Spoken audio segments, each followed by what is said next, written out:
Good morning, good afternoon, good evening, everyone. On behalf of UNICEF, I would like to welcome you to the presentation of the new Washington Group UNICEF tools to collect data on children with disabilities. My name is Claudia Kappa, and I'm a senior advisor in the data and analytics section of UNICEF in New York. I will be introducing the tools together with my colleagues from the Washington Group. But before doing so, I would like to let you know that we have simultaneous interpretation available in international sign through live video, but also in Arabic, French, Russian, and Spanish. And you will need to click on the button that looks like a little globe in red on written interpretation. And this is where you can select these 4 different languages. Video recordings will be available and will be distributed through emails to all those who register for the webinar, together with the PowerPoint presentation. Now, let's go into the content of this webinar. I introduced myself, but I'm very delighted to introduce the first speaker for today, who will deliver opening remarks. I'm talking about Julie Weeks, with Chief of Measures, Research and Evaluation at the National Center for Health Statistics. But Julie is also part of the Washington Group on Disability Statistics. UNICEF and the Washington Group have been working over the last 15 years on several different data collection tools, including the ones that we will present to you today. And I would like now to invite Julie Weeks to give opening remarks. Julie, the floor is yours. Thank you so much, Claudia. Hello, everyone. I'm delighted to be here, and I want to make just a few opening remarks so that we can move to the content of today's presentation. First, on behalf of the Washington Group on Disability Statistics, I do want to extend a very warm welcome to all of you to this webinar. Thank you so much for being here and for your interest in the tools. Secondly, I'd like to say that, the successes being highlighted today rarely happen as a result of the actions of single actors. Rather, it is through the many practical and strategic collaborations that we are able to celebrate the completion of this teacher version of the child functioning module and the inclusive education module. From its earliest years, the Washington Group has had a special partnership with UNICEF in developing tools that address the unique situation of children. And our partnership has developed the child functioning module and supported its use to result in high-quality disability data for children. With these new releases, that collaboration has resulted in much-needed data collection tools to support inclusive education. I also want to acknowledge the additional key stakeholder individuals and organizations who have brought their insight and expertise to the development and testing of these tools. Over the years, the Washington Group has received many inquiries related to collecting data in school settings. Inclusive education is a long-standing priority for many, and those questions underscored the need for questions that could be included in EMIS and other educational settings. Those many unique inquiries resulted in the formation of an interest group that really spurred us to get to the point where we are today. Volunteer collaborators met every couple of months. They adopted the objectives of developing and evaluating these tools and supported the release that is happening today and did happen in June in New York just recently. Therefore, I want to acknowledge the CFM TV informational group members, those who are hopefully joining today: Humanity and Inclusion, Sight Savers, Save the Children, USAID, Education Cannot Wait, School to School International, and others. These partnerships were absolutely essential to advancing the activities related to the evaluation of these tools, making it possible to conduct the varied projects within a common framework and ensuring that the ability to combine the varied results to form a body of knowledge to inform the final question sets actually occurred. Our partnerships have been critical in part because these partners bring their own expertise, We learn from their extensive on-the-ground experience and knowledge, and it's an important symbiosis. The tools being presented to you today have taken years to develop, test, evaluate, and document, and we're very happy to be here today to present them to you. We hope they will be well used, honoring the commitment of those who made this launch possible and improving education inclusion for all children. Thank you. Over to you, Claudia.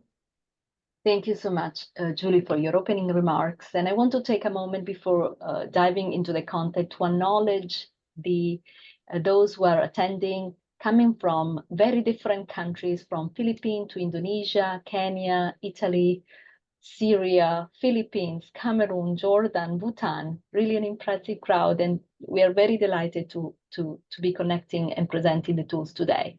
So we are going to be talking about two different instruments, as Julie mentioned, starting from the teacher version of the child functioning module. Let's start with the child functioning module first.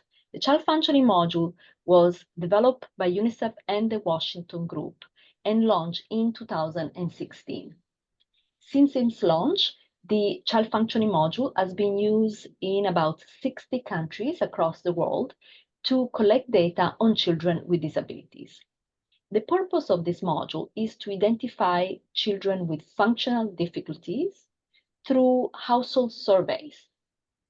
So through population level data collection, mostly household surveys, which rely on mothers or primary caregivers as respondents.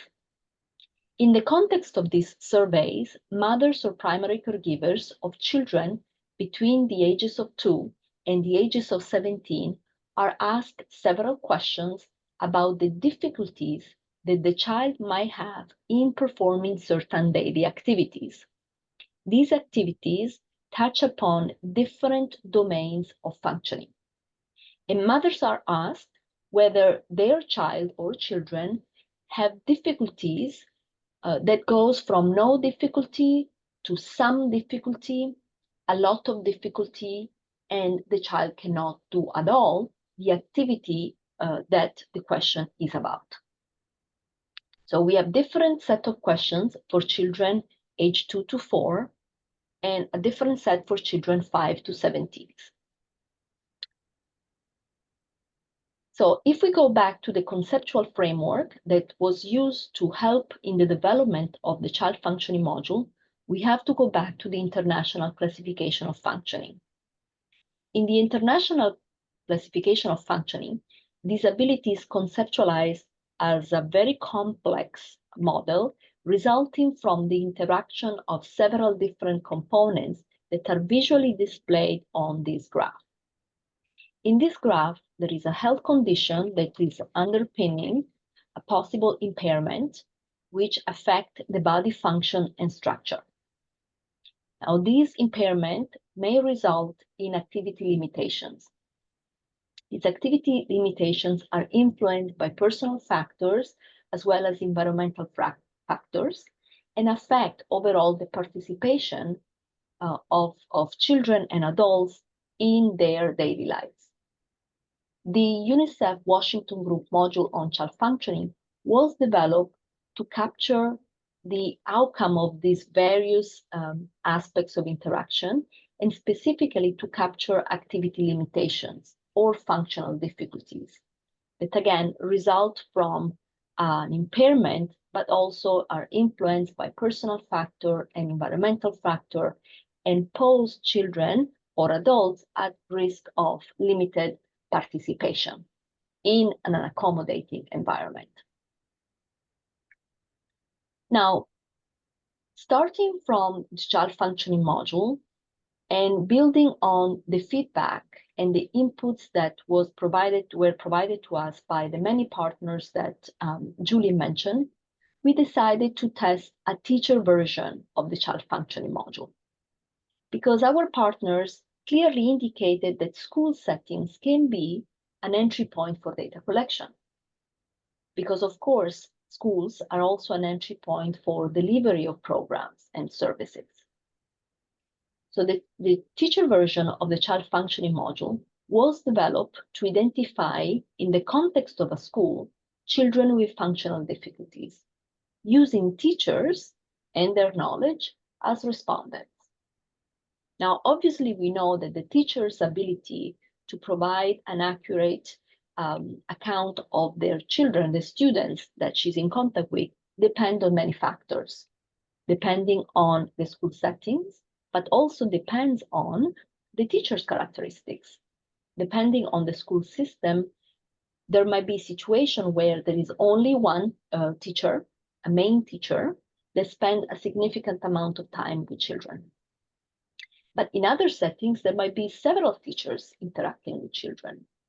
The classroom size can be very different in a country compared to another. So we wanted to do some methodological work to test the ability of teachers to provide valid and reliable responses about their students' functional difficulties, and also explore the characteristics of the teachers, the classroom, or the school that might affect the ability of teachers to be a valid and reliable respondent.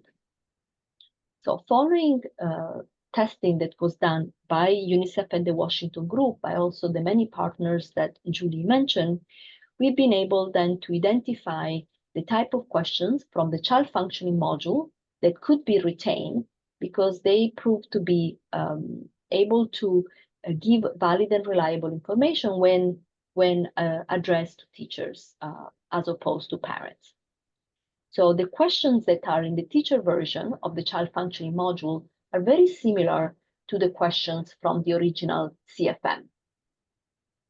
Some questions had to be dropped. For example, in the child functioning module, the version addressed to parents, specifically to mothers or primary caregivers, there is a question about self-care. Mothers are asked if their child or children has difficulty or have difficulty with self-care, such as dressing, for example, feeding or dressing. In the case of teachers, of course, we couldn't ask such questions because teachers do not interact or experience regularly the child when it comes to his or her feeding or dressing. So we didn't want to ask teachers questions that obviously might sound inappropriate because that's not a typical interaction that a teacher might have with a child. Similarly, we had to modify some of the questions related to walking and communication for similar reasons. But overall, the main aspects of the modules are retained because in our testing, we tested for the same child the responses given by teachers and the responses given by mothers or primary caregivers. And we realized that to a very, very large extent, mothers and teachers were giving the same answers when it comes to the functional difficulties of the children that they were mothers of or teachers of. So this module was developed to take advantage of school-based data collections. And these include education management information systems as well as school-based surveys. So these are the different domains that are included in the teacher version of the child functioning module. And those of you who are familiar with the child functioning module can see the similarities. In the teacher version of the child functioning module, we include domains such as accepting change, communication, hearing, remembering, seeing, learning, concentrating, controlling behavior, making friends, walking, fine motor, and then there is an overall domain related to affect and emotion that includes questions related to anxiety and depression.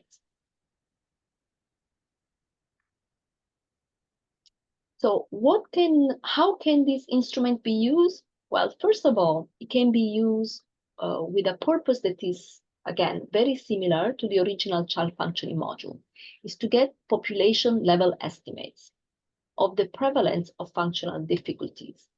Now, in the case of the teacher version of the CFM, this prevalence will be related to students with disabilities. Because of course, since this data collection happen in schools, with teachers are responded, we are only going to be able to capture the population of students. But we also know that there are a lot of children, including children with disabilities, who are out of school. In this case, of course, these children will not be captured by the CFM teacher version. We will need to rely on a household survey and on mothers or primary caregivers as respondents. But the teacher version of the CFM can also be used to disaggregate indicators related to education by disability status. In the context of EMIS, for example, as well as in the context of a household or of a school-based survey, there could be different indicators related to education that can be collected. So in this case, by also using the teacher version of the child functioning module, we will be able to disaggregate these education-related indicators by disability status of the child and compare these outcome indicators related to education depending on whether or not the child has a disability.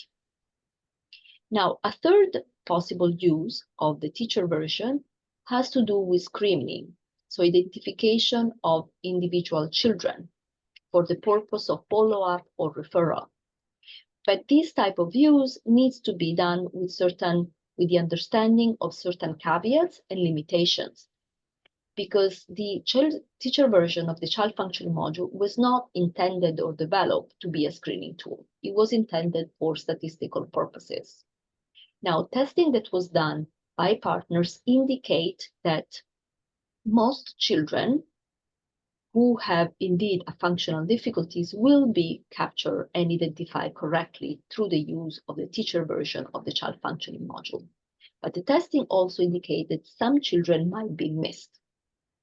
So, and obviously we do not want to miss any child. There are other screening tools that are available, but they come with a cost and they have pretty demanding when it comes to their implementation. So it's up to the research team to evaluate the usefulness as well as the limitation of the various screening tools that are available before making a determination on whether or not the child functioning module teacher version is the preferred method. So, and again, together with Julie, I want to take a moment to acknowledge those who have been actively involved in the testing of this instrument, starting from Education Cannot Wait, Humanity and Inclusion, Save the Children, School to School International, Site Savers, USAID, World Education, and World Vision. But I also want to take a moment to thank the Department of Foreign Affairs and Trade of the Australian government. They have been funding the work related to the child functioning module since we started the work.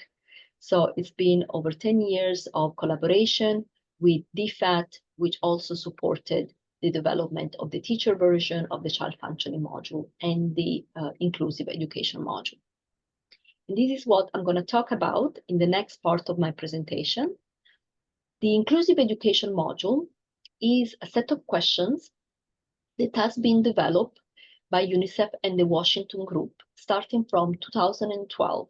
It took us more than 10 years to develop this instrument because, as you will see, it's a particularly complex instrument to develop because it tried to capture the environment and participation of children in education.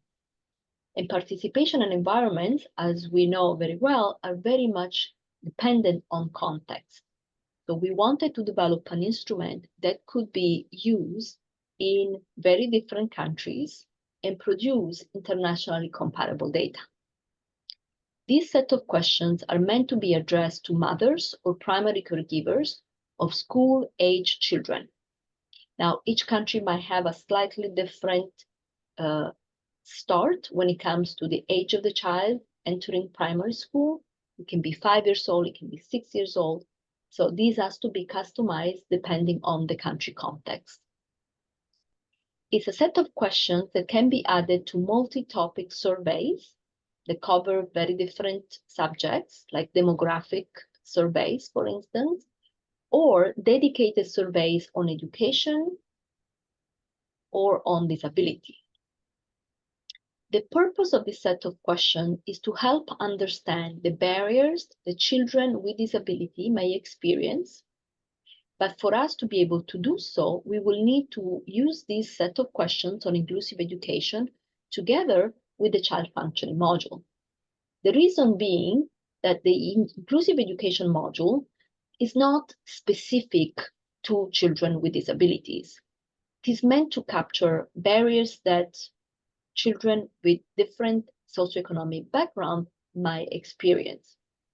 So it can also be used to identify the barriers, for example, that girls from a certain ethnic groups or living in certain community might experience in accessing education, but also in progressing through the different education grades. So it's not specific or limited to children with disabilities.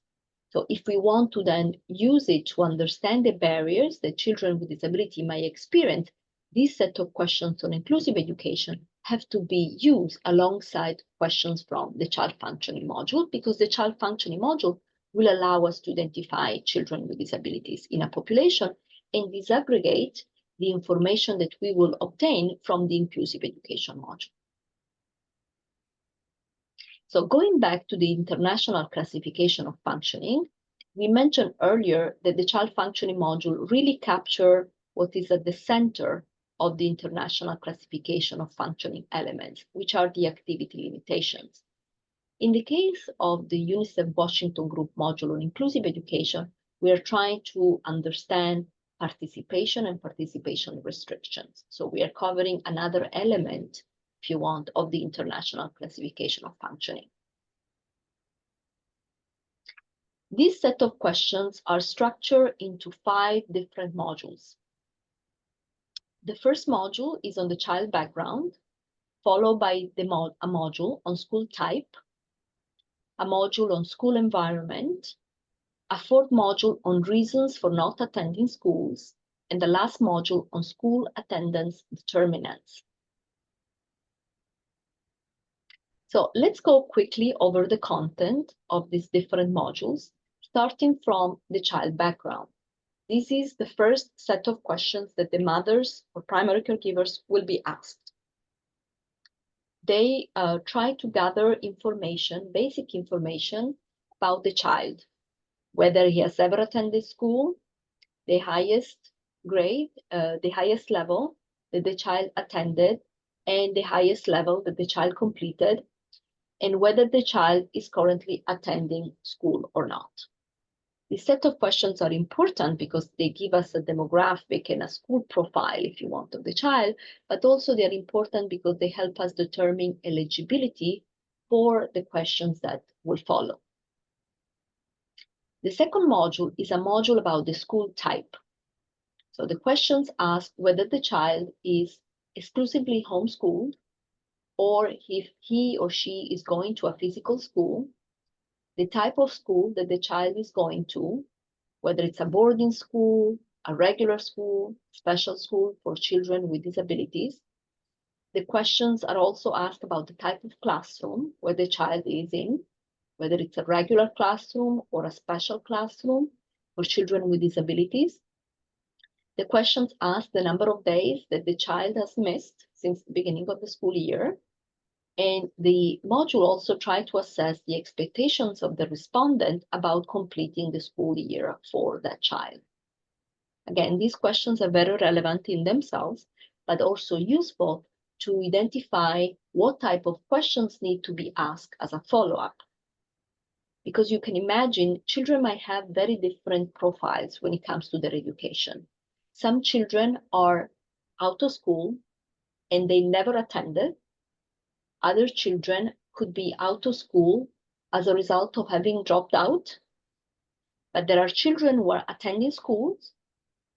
Some of them attend school regularly. Other children might not be able to attend school regularly, even if they are enrolled. There are children who might be exclusively homeschooled. And this could be particularly relevant for children with disabilities. So as you can see, there are different profiles when it comes to schooling and education.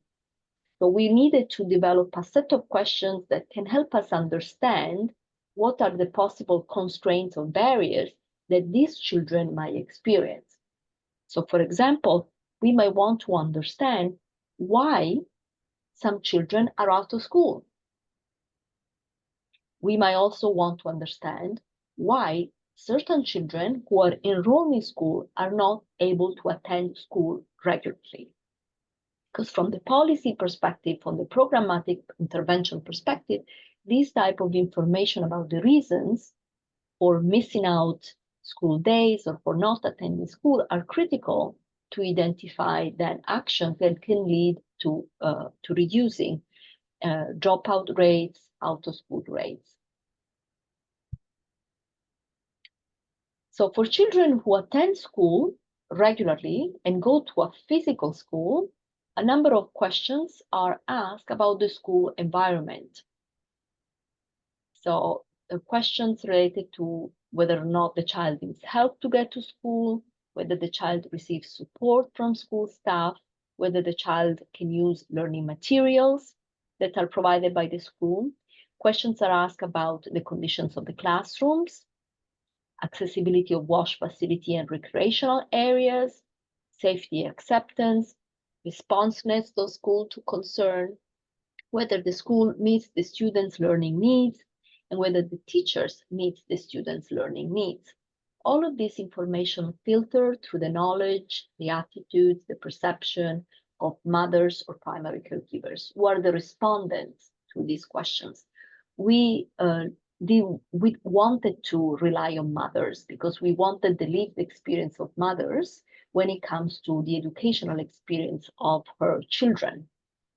Normally in NIMIS, you gather this information about the school premises, for example, or the school environment through the school personnel. Well, in this case, we wanted the perspective of the users, particularly in this case, specifically of mothers or primary caregivers. And of course, we know that for a mother or primary caregiver to answer these questions, we need to be sure that these questions are asked when the mothers had the opportunity to have a sort of experience of the school environment through her child. So these questions need to be collected and implemented when the school is obviously happening, the school year is happening, and after a certain period from the beginning of the school years. Then we have a module for out-of-school children.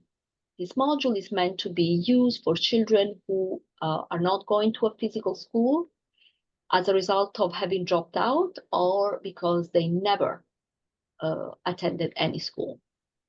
And these questions really try to understand some of the possible reasons why the child is not attending school.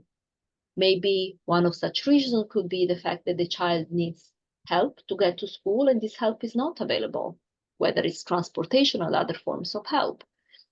Maybe it's because the child needs support from school staff that is not available, etc. So there could be many different reasons why the child might not be in school, and we ask about these reasons. And lastly, on the school attendance determinant module, we ask questions of, they try to get at higher level sort of reasons why the child might not be able to attend regularly. And these have to do with financial constraints, for example. A child might not attend school at all or might not be attending school regularly because the family cannot afford the costs related to going to school. Or maybe it's because the child needs to work outside of the home or even within the home through taking care of other family members. The child might be about to get married or about to give birth. The child might have a serious health conditions or can be considered too young or too old for school. He might have completed enough schooling according to the mothers or primary caregivers, or again, according to the mother or primary caregivers, might be not interested in schooling. Or there could be some attitudinal issues, meaning the mother or primary caregivers, as well as other family members who have an influence on the decision-making related to sending a child to school, might have low expectations about the usefulness of going to school. So these are, again, some of the main reasons why a child might not go to school or might not be able to go to school regularly. So we are trying to elicit this type of feedback from respondents to understand some of the main factors that in certain contexts might determine school attendance. So this is a quick overview of the module, but of course, the module is now available. So we invite you to access the module and the supporting material through our webpage. The module is present on the UNICEF website for data, as well as on the Washington Group website. We can include the Washington Group website in the chat box. Apologies, I should have added it here. We will definitely add it to the slide deck that will be distributed. But you can also go to UNICEF data website, which is data.unicef.org. There are dedicated pages for children with disabilities. Under these pages, you can click and find the module on child functioning. And you can see there is a little introduction about the module, as well as various resources, including the concept note, a manual for interviewers, the module in different languages, the syntaxes, the tabulation plans, and the narratives that can support the data analysis. And there is also dissemination material that explain the module and its purposes. You will find similar information and material for the teacher version of the child functioning module and the inclusive education module. Now, these pages are currently being built, so gradually, as more and more documents become available, they will be uploaded on this website. And we encourage everyone to use this instrument to foster the availability and quality of data on children with disabilities. As we mentioned earlier, it was a labor of love that lasted several years, that built on the expertise and contributions of many different experts around the world. And we consider this as a public good. So we hope that it will be taken forward by many, again, to foster the availability and quality of data on children with disabilities and all children. So this completes the presentation part. But of course, we will be delighted to answer any questions you might have. You can feel free to use the chat box, but also you can unmute yourself. And also, if you don't have a question, but want to share your feedback or possibly your experience, I can see online we have some of the partners that have used the module. Please raise your hand and feel free to do so. Thank you so much, and we look forward to hearing your feedback and questions.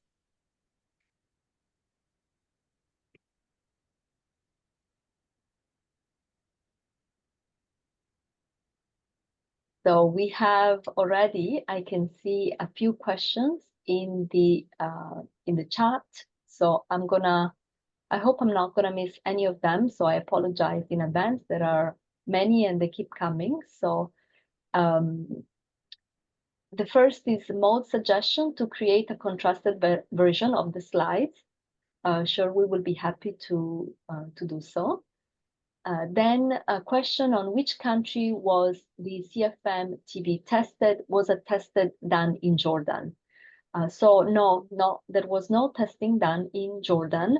The testing was done in Malawi, it was done in Nepal, it was done in Somalia, it was done in Kosovo as per the UN Security Council resolution. It was done in, I'm sure I'm gonna miss Uganda, Julie, any other country that you can think of?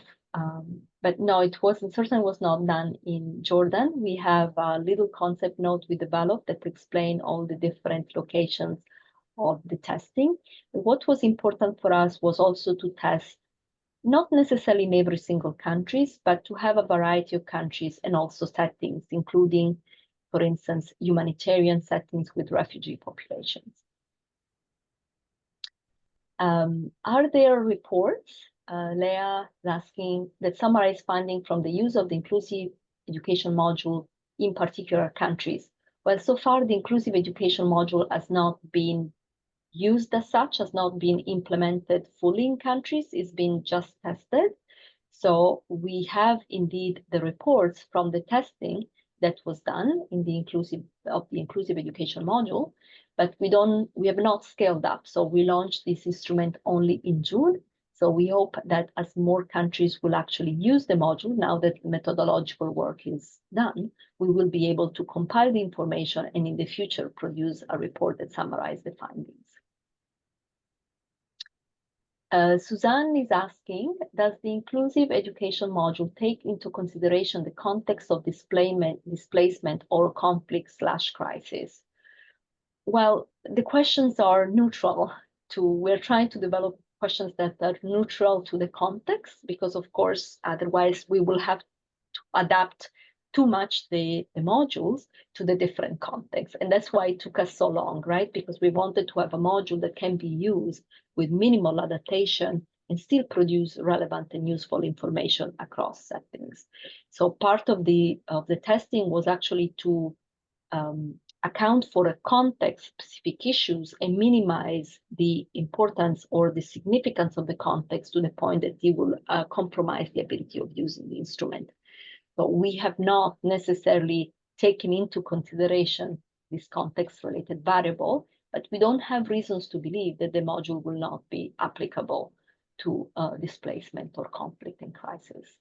So it can be used in emergencies. And again, as more and more countries use it, we will learn from these experiences and possibly do some adaptations. Claudia, may I add just one consideration in those contexts? One of the findings that that is outlined in these documents is that the use of the tools is most effective when the respondent, in many cases the teacher, knows the student the best, correct? So you know, that needs to be taken into consideration in contexts where it has not, you know, been a child may not have been in the school for very long, or you know, the situation has been so variable that the respondent doesn't know the child well enough to respond with accuracy to these questions. So I think that is a consideration to keep in mind in terms of using the tools. So a question from ITFAC, school attendance determinant can be approached using another approach, asking those who attend to know what motivates them to attend. Well, it took us 12 years because we did try, obviously, different variations and possible approaches. The reason why it took us so long is actually because some of the modules were particularly difficult to answer, including the questions related to reasons for not attending school. The reason being, normally children children who do not attend school at all, or they possibly never attend the school, tend to come from a very poor socioeconomic background. Their parents themselves might have not attended school at all. So in Cambodia, reading the results of the testing, you can realize that asking hypothetical questions, abstract questions, questions that require a lot of reasoning and thinking are particularly difficult to implement with a population that has no education, for example, or is not used to survey settings, because the cognitive burden that some questions might pose make it very difficult for people to give an answer.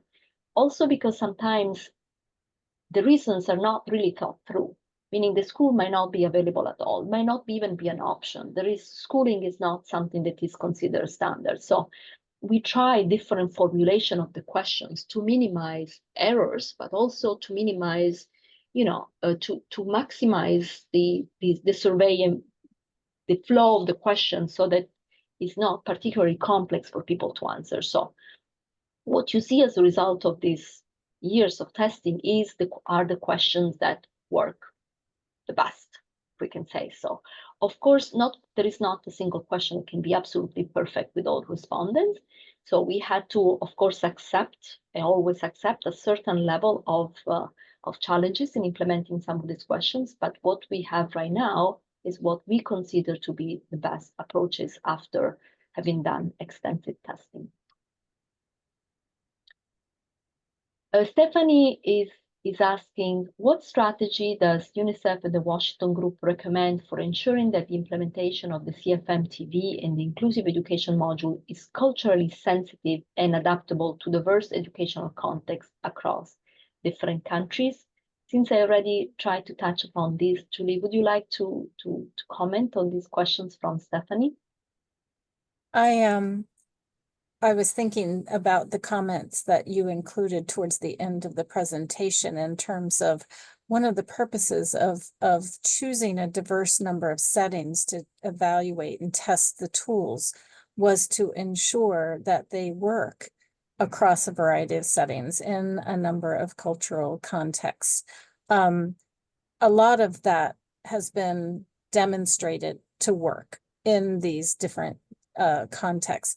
The other thing to keep in mind is that the best practices for using the tools outline training for the teachers, the respondents that are going to provide this information.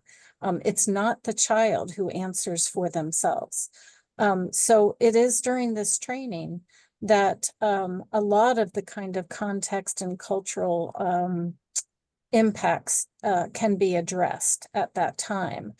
Overwhelmingly, what many of the tests found is that the teachers very much appreciated the ability to, evaluate their students through these lenses, and it raised awareness about, students' abilities, their needs, and it was a very positive experience for teachers. That was one of the really nice findings across many of the evaluations. So those are my initial thoughts. Thank you, Julie. Then another question has to do with the translation of the tool in other languages. Are the translations available in some of the languages as we have for the Washington Group short set, for example?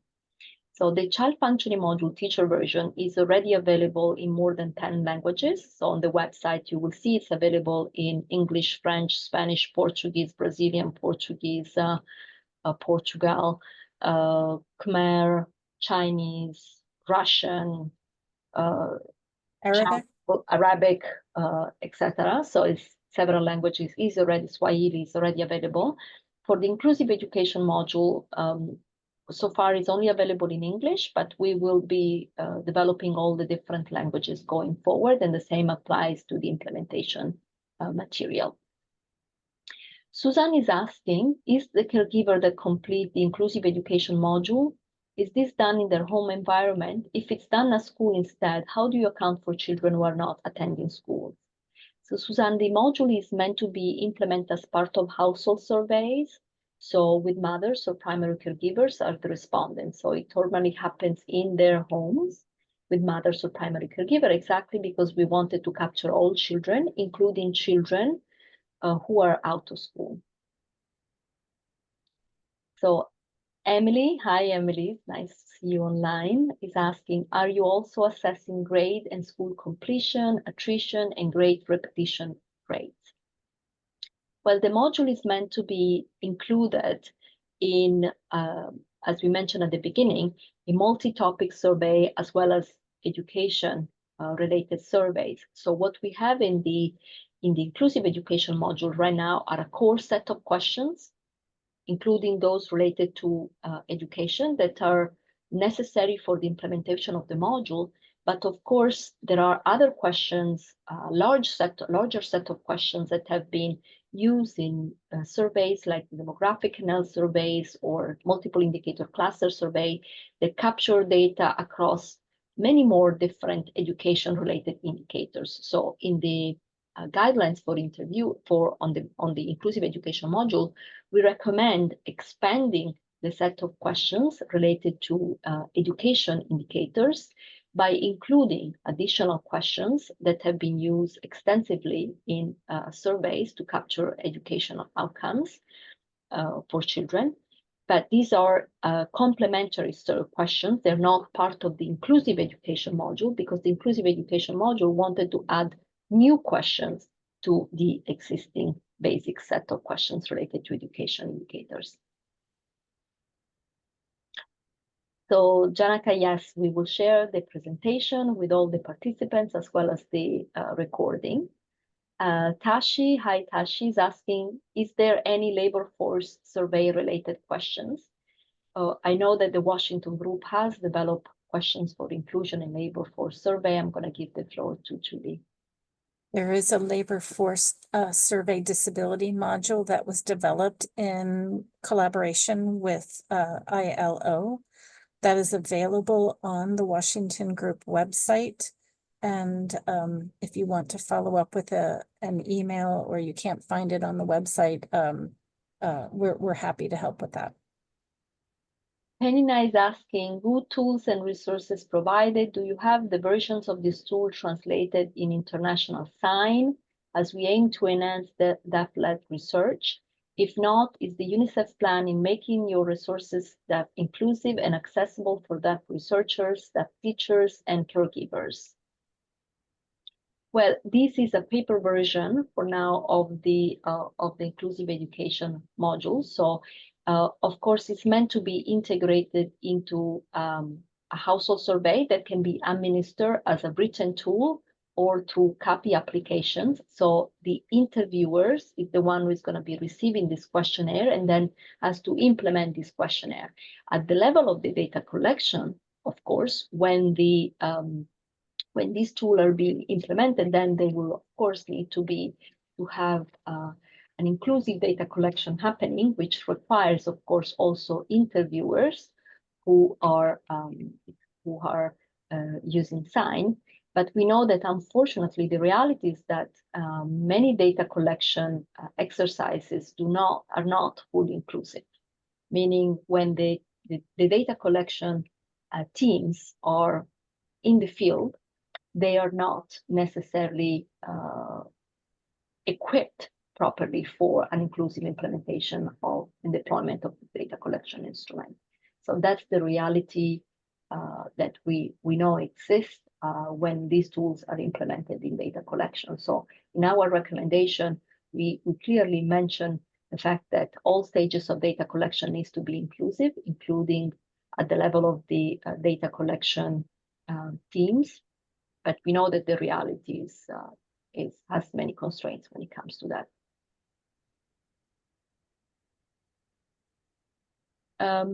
Let me see, I'm scrolling down. Sorry, the chat keeps moving up because more people are asking questions. Tashi is asking, school attendance determinant questions. Are these questions for general children and not related to disabled children per se? So these questions are not specific to children with disabilities. It can be used, of course, to understand the factors affecting school attendance for children with disabilities, but they are not only applicable to children with disabilities.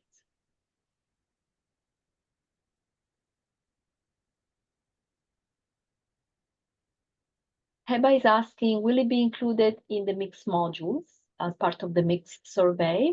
Yes, discussions are taking place with the mixed team for the possible inclusion of the set of questions into mix. Of course, it's a long set of questions. As you may have seen, there are different components depending on the educational profile of the child. And therefore, it's pretty demanding to implement as part of a multi-topic survey. But part of these modules has been already used in a mixed survey that has been conducted in Azerbaijan, for which the module was tested, was scaled up to look at the possible implication of using these questions or a set of these questions into a mixed survey. So we are optimistic about the ability to integrate these questions into a mix-like survey. There's also a question about adding questions. If in a particular country there are specific questions about the educational setting or the child that are of interest, can one add questions? And the answer would be yes, but we would strongly suggest that those questions be added after the full CFMTV is administered. So not kind of breaking up the pattern and flow of that question set, but adding them at the end.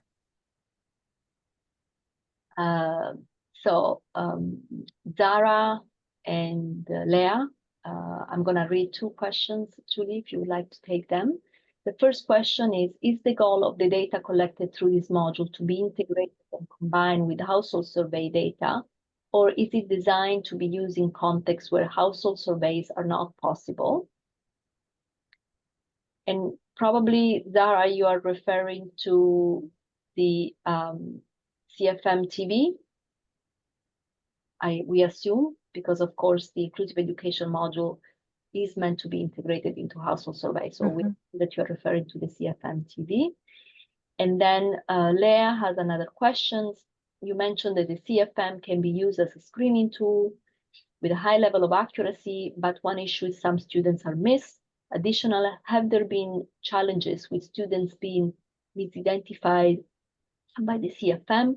Additionally, what steps should be taken to utilize the data from the CFM to inform interventions that students need? So a number of questions. The CFM TV was certainly not developed to be integrated into a household survey.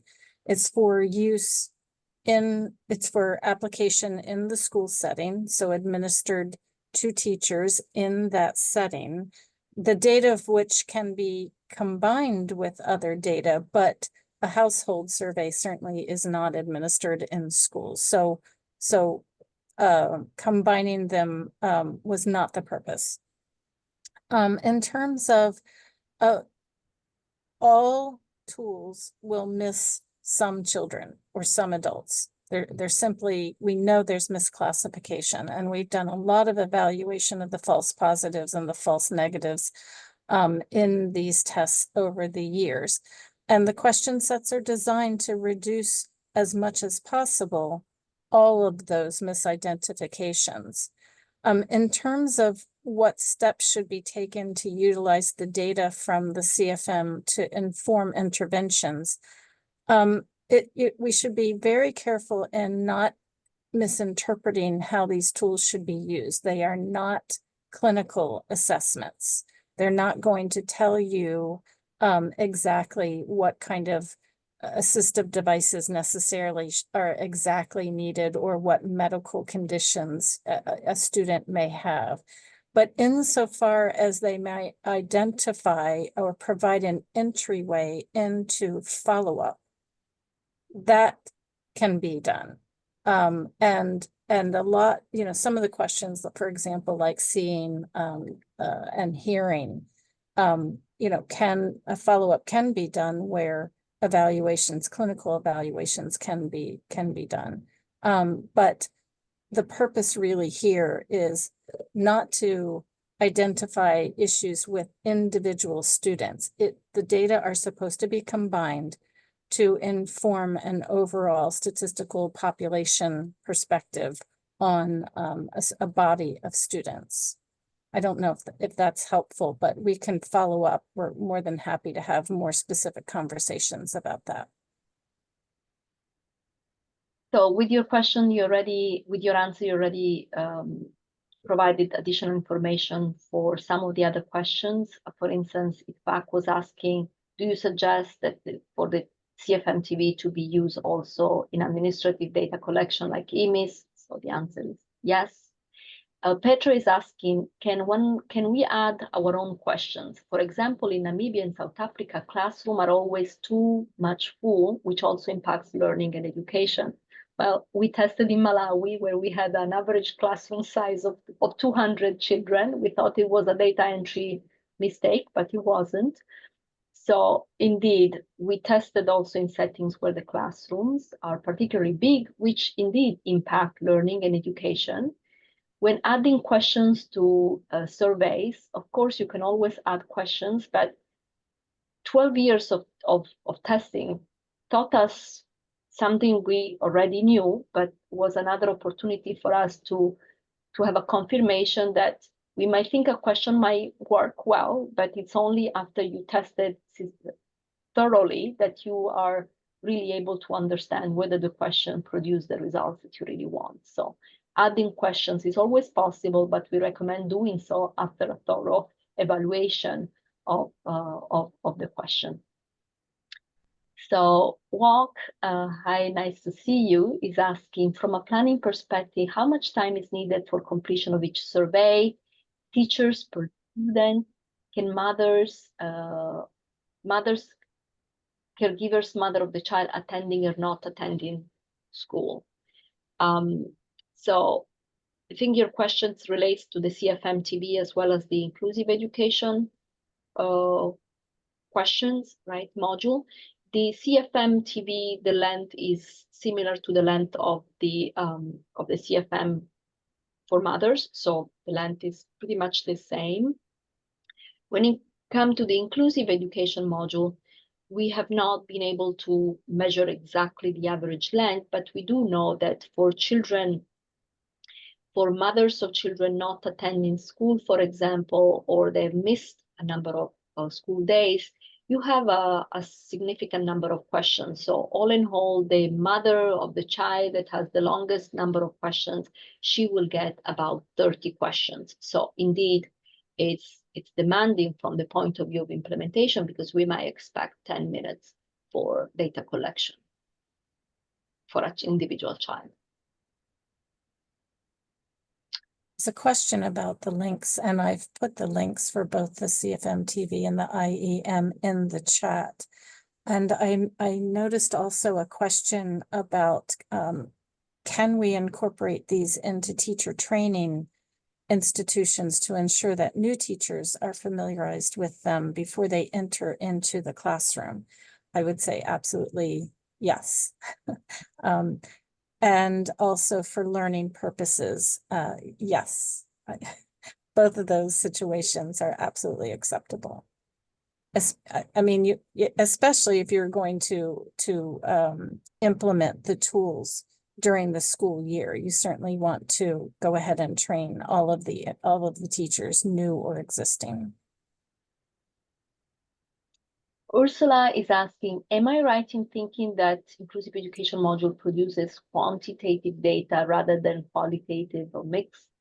Is it the data available open source so we can see how it might be used to support policy and engagement? What ways have you seen the data used? Well, it is available. The tools are available free of use and can be used without any problems. They produce quantitative data. Now, countries will need to, what we have done so far is methodological work to develop these questions and make sure that these questions work well, produce valid and reliable answers. So now the next phase will be the actual data collection by countries, partners, national statistical offices, others, right? In the case of the child functioning module that we launched in 2016, 60 countries have used this instrument to collect data. And when these countries have done so in the context of the multiple indicator cluster surveys, the data sets are available. They are online on the MIX website, which is mix.unicef.org, where people can download the data sets, they can download the reports and read the results. So data collection will follow. So we are not going to be doing data collection. We have been developing the instruments, and then the data collection will need to follow. And depending on the surveys, this data will be possibly open source. It goes beyond us. It's the data collection implementers that will obviously decide whether it's open source or not. As UNICEF, through our multiple indicator cluster survey, the agreement with the national statistical offices that we support in the implementation of the survey is for the data to be made accessible and open source. Eka is asking, is there any program to train about this module from UNESCO? I think we need to understand the module clearly and use to adopt these in countries' context. So just to say that these are data collection modules. So when we talk about modules, we talk about data collection modules, meaning a set of questions that can be used to conduct a survey or to gather information about a child. So this is not a training module, for example. So he has a specific data collection connotation. And the idea of this behind the data collection is to gather information that provide information about the child. Yeah. So from mothers or from teachers. So of course, there will be documentation, and there is already documentation available on this website on how to use the module and how to possibly adapt the module to the country context with the caveats that we mentioned earlier.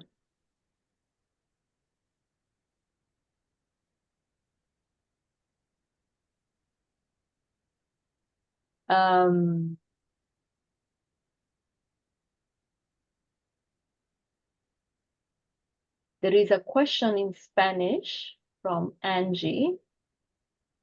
It says, my question is related to intersectionality and disability and the different approaches. Does the survey consider this approach? And I have to confess that intersectionality means so many different things in different contexts that I'm not certain that I understand the question. So if you don't mind, Angie, to provide a little bit of more information about what your question entails. And you can continue to do so in Spanish, but we would appreciate a little bit more clarity on what you are referring to when it comes to intersectionality. Well, let me add that another part of the question says that inclusive education in Colombia has a very broad population focus, disability being only one of them. Let me just make a guess at the answer here that, you know, to really support inclusion, disability is only one consideration, right? You know, there are many other factors that affect inclusion and for children to attend school. This particular module does identify certain barriers and facilitators to school inclusion. Not all of them are related to the child's functioning. So there is other information collected that can be used, and the data that are collected can be combined with other data that are added. And I mentioned this because there was this question earlier about, can a country add additional questions that are of value to them? So in addition to getting some of the child characteristics and asking the questions that are in these tools, if there are certain aspects of especially barriers to inclusion that are of interest, I think those questions certainly should be added. And we have a last question. We are already at time. So from Arlene, she's asking whether the intention is also to use this instrument to do an early screening of pre-primary age children, and whether we recommend to use the CFM for 2 to 4 years old. And the second question is the inclusive education module intended for a specific age group? It says primary to upper secondary. Would you like to take these last two questions, Judy? The tools were developed to be asked of children ages 5 to 17. These are the ages of children that are in school. If I understood the question correctly, part of it was, can the child functioning module be used for ages 2 to 4? And absolutely yes, because one version of the child functioning module contains questions specifically developed to be administered to children ages 2 to 4. That will give you a picture of functioning among that population. But again, remember, at a population level, once the children are in school, then these tools are applicable. All right, I think we are at time. We need to close the webinar, also to be mindful of the colleagues who have been helping us with the interpretation. So thank you so much for your participation in the webinar, for your support, for your questions.